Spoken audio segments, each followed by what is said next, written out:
Welcome, everybody, to the weekly Head Coaches Show. Mark Nofri, the head coach of Sacred Heart Football, with us, as always, after a thrilling 24-21 win against Monmouth. Coach, it was a game of two halves. The offense came out like gangbusters, and it finished with a play we're going to talk about a lot more in a little bit. The craziest play I think a lot of people in the park that day had ever seen. But then the second half, the offense goes stagnant and the defense bends but doesn't break, hanging on, and Kellen Sperduto making that tackle on fourth down to ice the game and hang on to a 3-point win. What do you think overall, the whole 60-minute picture of your team's effort? Well, I think it was a great, like you said, team effort. We talk about it all the time. If one side of the ball is down and the other one's not playing as good as the other side, you got to pick each other up and feed off one another. And obviously, like you said, it's a tale of two halves. I thought, though, defensively, we did still play well in the first half when you only give up 7 points.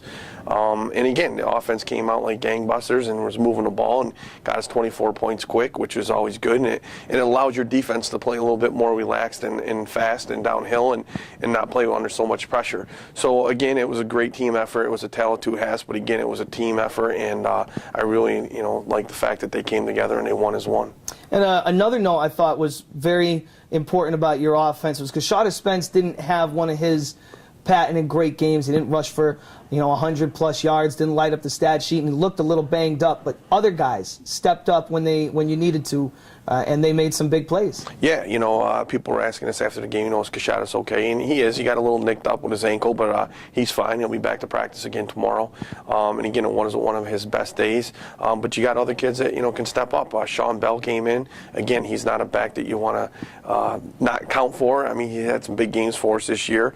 Tyler Doobie, Moses Webb, Greg Moore, Bobby Johnson, and we got a slew of guys that can get the ball to, and playmakers. That's what you want on the offensive side of the ball. When one goes down, someone else can step up and answer the bell, and I think they spread it around pretty good this week.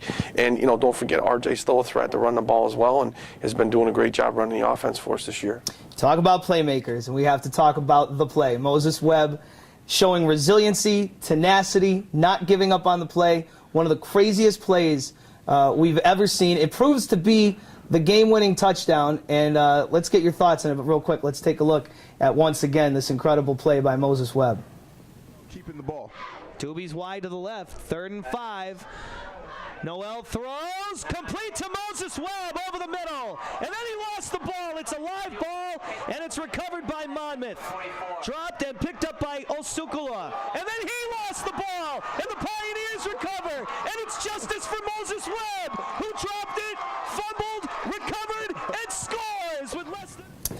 Coach, what do you think of that? When you see him not give up on that play, It was absolutely incredible. When did it sink in how special a play that was? At the end of the game when we won 24-21, obviously it ended up being, like you said, the winning touchdown. But again, it was a big play of the game because we went into the halftime up 24-7. It was kind of like a dagger to Monmouth at the time. It was a little disheartening for them.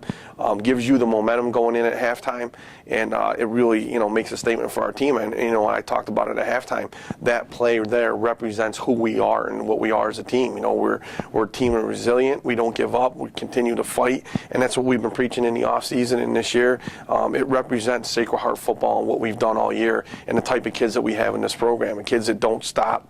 And again, I tell the kids all the time, nobody can beat you guys but yourselves if you play 4 quarters of 60 minutes in both sides of the ball, and you just never give up. You're resilient. You go after people, and it's a play. If you look at it, Moses Webb catches a big play.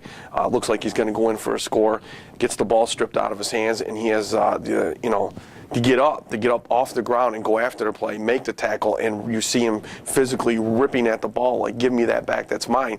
Picks it up and goes in for a touchdown. It's just, I'm happy for him, I'm happy for the team, and it was a big changing, moment in the game for us. How did the defense and the rest of the team kind of talk about that in the locker room? Because it looks like, that's such a momentum swing play. Was there a kind of sense like, we've got to make this play hold up and win this game? I think so, a little bit. Like I said, it goes in at halftime up 24-7, which is 3 scores, and you're looking at it going, that's a huge lead to take in at halftime, and we got to continue to grind, and we got to continue to fight, and we got to continue to play our game of football. And the second half, I know we had some struggles on offense a little bit, but again, it's a team game. They got us 24 points. It was on the defense now to step up, and they did. They stepped up. They answered the bell.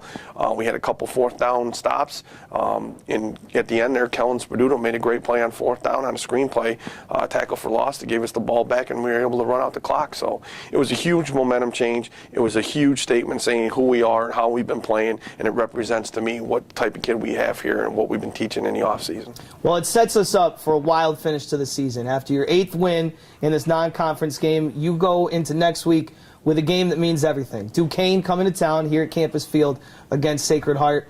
And a lot of things have to happen outside of Fairfield, out in the NEC.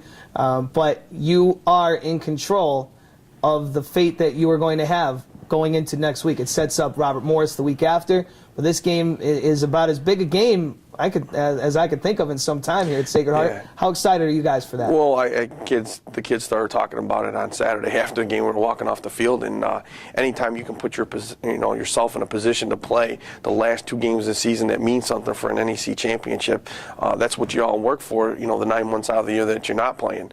But obviously we need a couple things to break our way. But right now, the best thing we can do is go out, beat Duquesne first, and then worry about Robert Morris the following week. But if we win out, that puts us at 4-2 in the league, and everybody else should be at 2 losses, depending upon what Central does.